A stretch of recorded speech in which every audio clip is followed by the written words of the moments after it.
কেমন আছো বন্ধুরা? রবিবারের একটি সকাল এই দুধ গরম দিয়ে শুরু হলো।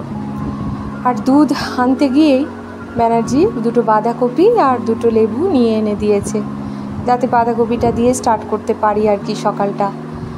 আর ব্রেড চা আমরা খেয়েছি, ছেলেকে একটু আলু সেদ্ধ ঘি ভাত দিয়ে সকালে পড়তে পাঠিয়েছি দমদম। তার বাবাই নিয়ে গেছে তাকে। এদিকে তারা বেরিয়ে যেতে দেখি ঘরের একবারে অবস্থা কি জঘন্য হয়ে আছে। এখন এইগুলি গোছাবার পালা। কোন দিক থেকে শুরু করব সেটাই ভেবে উঠতে পারছি না। বই গোছাবো না বিছানা গোছাবো, নাকি প্রচণ্ড পরিমাণে কালকে বৃষ্টি হয়েছে আর কাছাকাছিও ছিল প্রচুর, সেইগুলিকে বারান্দায় যত মেলা আছে সেগুলোকে কোথায় কোথায় দেব, কিছুই গুলিয়ে উঠতে পারছি না। তো যাই হোক, একটা দিক থেকে তো স্টার্ট করতেই হবে। তাই বারান্দার জামা কাপড়গুলি দিয়েই স্টার্ট করি, এগুলিকে আগে রোদে দিয়ে নিই।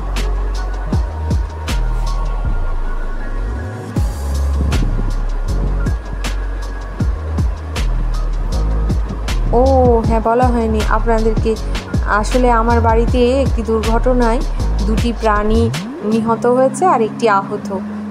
তার মধ্যে একটি ইঁদুর আর একটি টিকটিকি র্যাট ট্র্যাপের মধ্যে পড়েছিল, তারা মারা গিয়েছে। আর একটি ইঁদুর কিভাবে পালিয়ে গিয়ে আহতের ন্যায় বেঁচে আছে।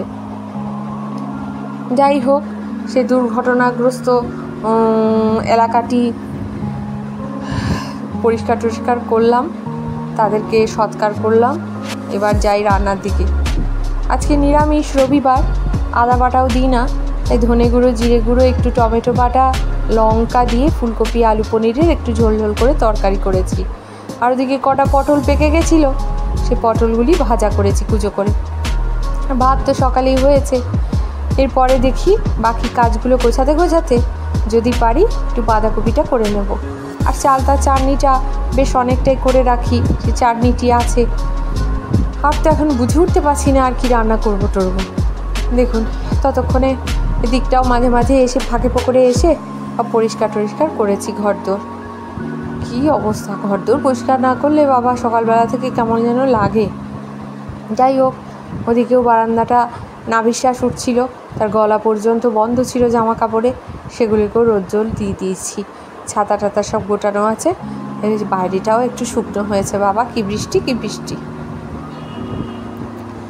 বেশ শুকিয়েছে চারপাশটা।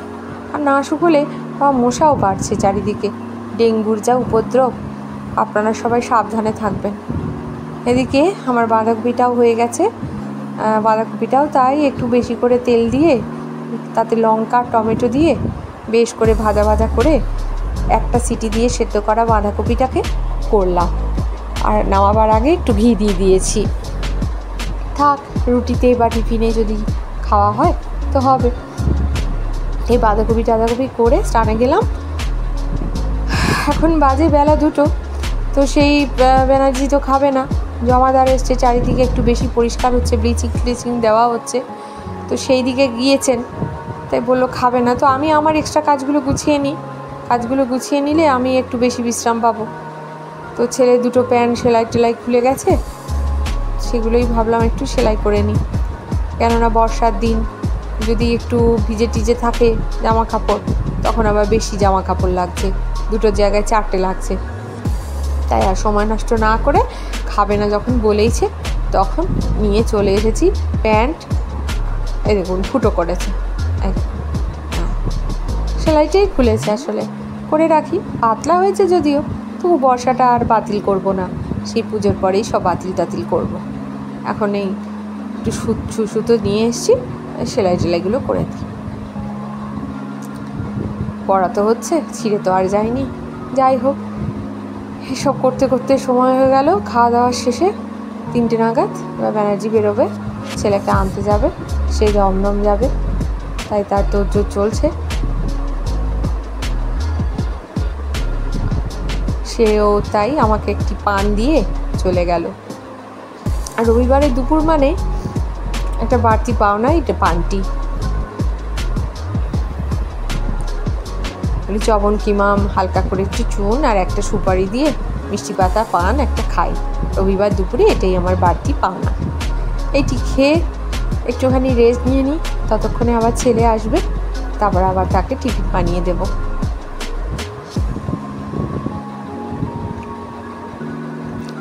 যাই হোক, সে এখন আসুক, আমার ততক্ষণে 1 ঘন্টা প্রায় একটু রেস্ট নেওয়া হয়ে যাবে। যা গরম, তার মাঝে প্রচণ্ড গরম, এত বৃষ্টি হচ্ছে কিন্তু গরম কমছে না।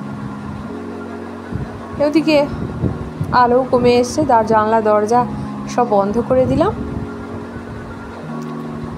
ছেলেকে নিয়ে ফিরেছে, একটু পরোটা টরোটা করে দিলাম।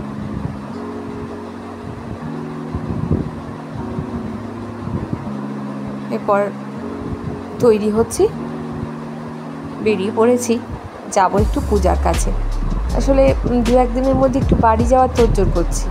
তাই মায়ের কিছু কাজ আমার কাছে জমা আছে।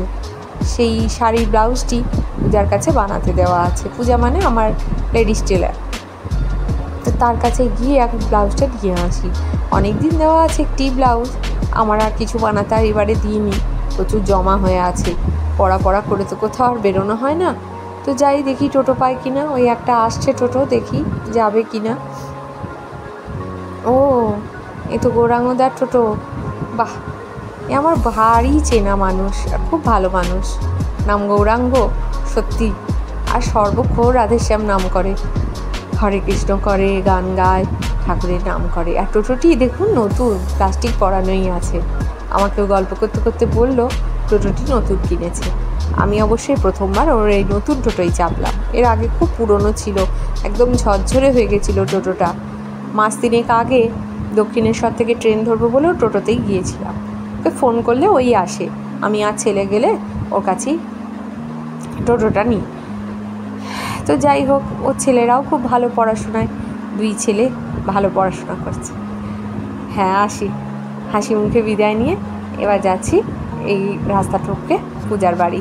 চলেও এসছি, পূজাও আছে, দরজা খোলাই আছে।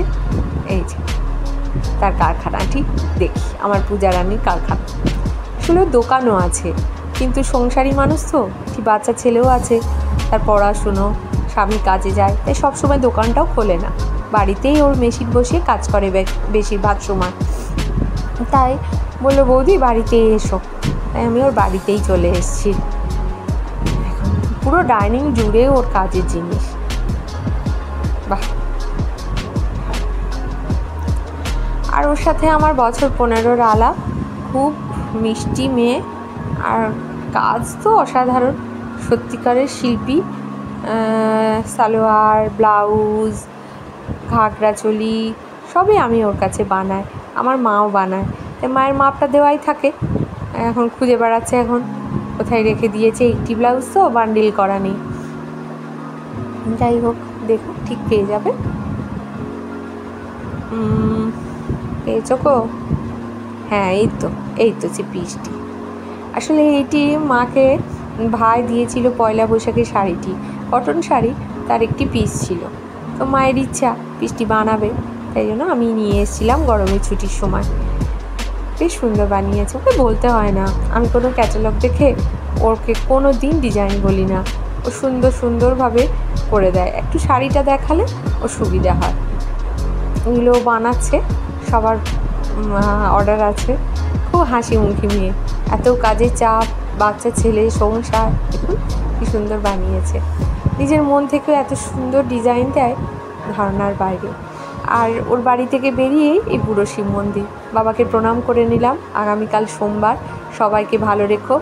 ফিরে এসে একটু চা বসালাম, একটু চাটা খাই, তারপর রাতে রুটি আবার করব।